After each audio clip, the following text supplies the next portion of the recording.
Apa kata Ustaz? Hadirin hadirat rahimakumullah. Sebelum kita buka dan kita mulai pembacaan kitab Risalatul Mu'awanah, sedikit akan kami jelaskan mengenai biografi singkat daripada penyusun kitab ini. Beliau adalah Al-Allamah Ad-Da'i ilallah, orang yang selalu berdakwah mengajak manusia ke jalan Allah Subhanahu wa taala, baik dengan ucapan-ucapan beliau maupun dengan perbuatan beliau. Karena beliau adalah contoh untuk umat manusia.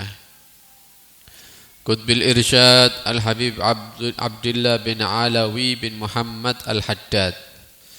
Beliau adalah Abdullah, putra daripada Alawi, putra daripada Muhammad, yang mana marga beliau kembali kepada keluarga Al-Haddad. Beliau lahir di daerah yang bernama Subair, ada di sekitar kota Tarim yang ada di Hadramut, Yaman. Beliau lahir di bulan Safar tahun 1044 Hijriah. Dididik di kota Tarim mulai kecil sampai remaja. Diceritakan bahwa beliau Al-Habib Abdullah Al-Haddad ini ketika masih bayi itu penglihatannya sudah diambil oleh Allah Subhanahu wa taala.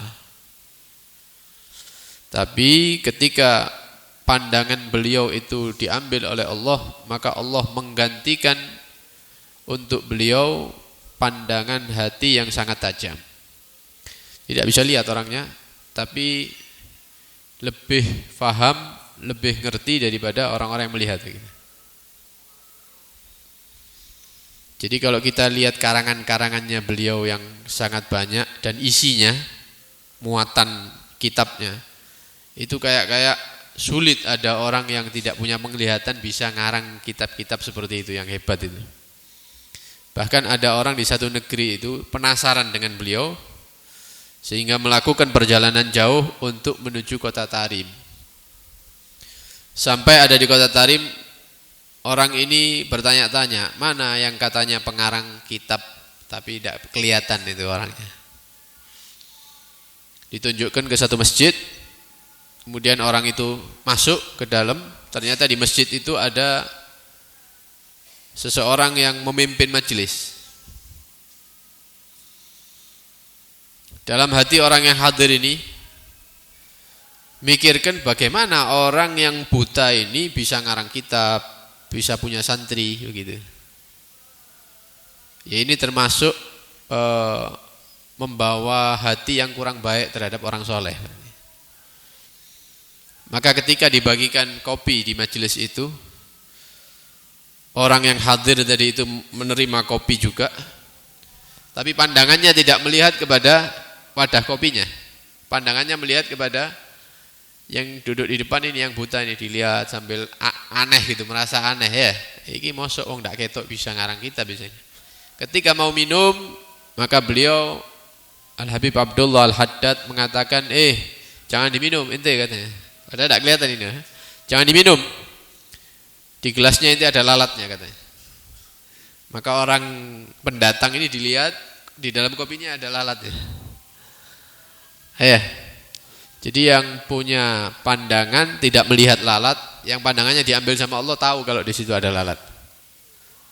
Maka dari kejadian itu orang yang tadinya dia itu meragukan ya keilmuan daripada Al-Habib Abdullah Al-Haddad, seketika itu juga dia menyadari bahwa penglihatan yang dimiliki oleh beliau Habib Abdullah Al-Haddad melebihi atau lebih tajam daripada penglihatan yang zahir yang kita miliki sekarang ini. Nah, jadi ketika bayi Al-Habib Abdullah ini nangis terus, semalaman nangis tidak berhenti-berhenti. Orang tuanya baru sadar kalau di bagian belakang tubuh bayi ini ternyata ada kalajengking yang menyengat semalaman. Karena sengatan kalajengking itu, maka bayi kecil tadi itu hilang penglihatannya, sampai besar dia tidak bisa menyaksikan, dia tidak bisa melihat. Tapi ini adalah takdir dari Allah Subhanahu wa taala. Tidak sampai situ, ternyata walaupun penglihatan beliau itu hilang, tapi usahanya di dalam menghafal Al-Qur'an, usahanya di dalam menghafal hadis, di dalam menghafalkan ilmu itu sangat besar, ya, tidak berkurang sama sekali. Jadi beliau itu sama guru-gurunya dan teman-temannya itu pakai pendengaran begitu, didikte. 1 ayat, 2 ayat sampai sempurna 1 surat, diulang-ulang sampai beliau hafal Quran, sampai hafal sekian hadis, sampai hafal ilmu dan seterusnya.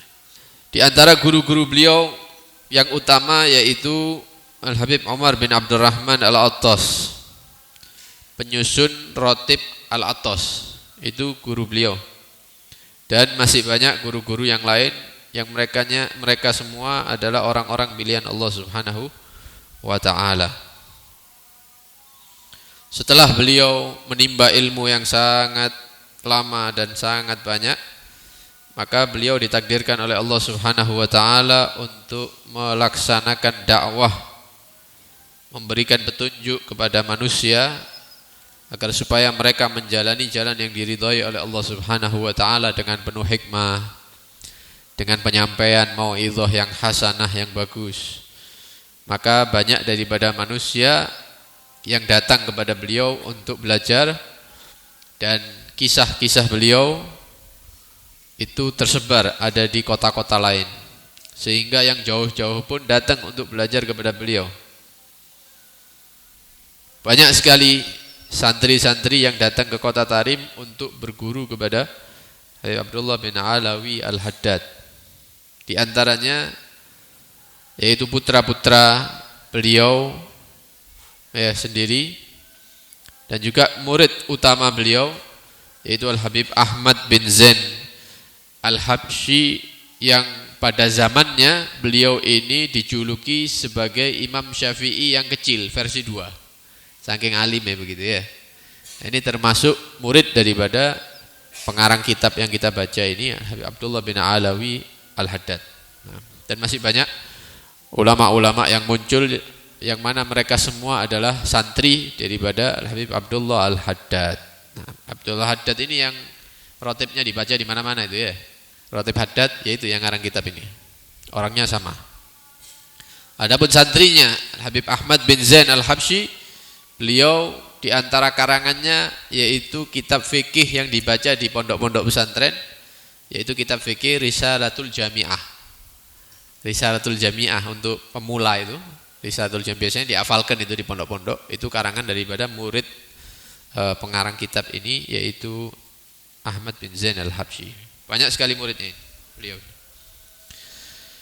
Dan di samping berdakwah dengan kalimatnya, beliau ini memiliki karangan-karangan kitab.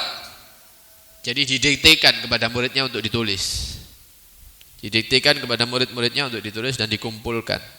Sehingga muncul karangan-karangan yang sangat bermanfaat, baik yang tebal ya ataupun yang kecil-kecil, kitab karangan yang tipis. Di antaranya karangan beliau yaitu Nasaihud Diniyah, Ad-Da'watut Tammah, Risalatul Muawanah yang kita pegang sekarang ini, dan banyak kitab-kitab yang lainnya. Juga beliau memiliki kumpulan syair-syair, kitab kumpulan syair-syair yang mengingatkan tentang ketakwaan kepada Allah, mengingatkan tentang Nabi Muhammad, kecintaan kepada Nabi Muhammad SAW, dan mahabbah, kecintaan kepada orang-orang yang soleh. Dan ini dibaca di mana-mana ya, qasidah-qasidahnya beliau, ini syair-syairnya beliau. Kemudian dari sosok beliau ini Allah Subhanahu wa taala memberikan manfaat di mana-mana, ada di mana-mana, baik dengan ucapan-ucapannya maupun karangan-karangannya. Ya, sehingga beliau melaksanakan dakwah ini mulai muda sampai sepuh. Beliau itu dakwah terus kepada Allah Subhanahu wa taala sampai dipanggil oleh Allah Subhanahu wa taala.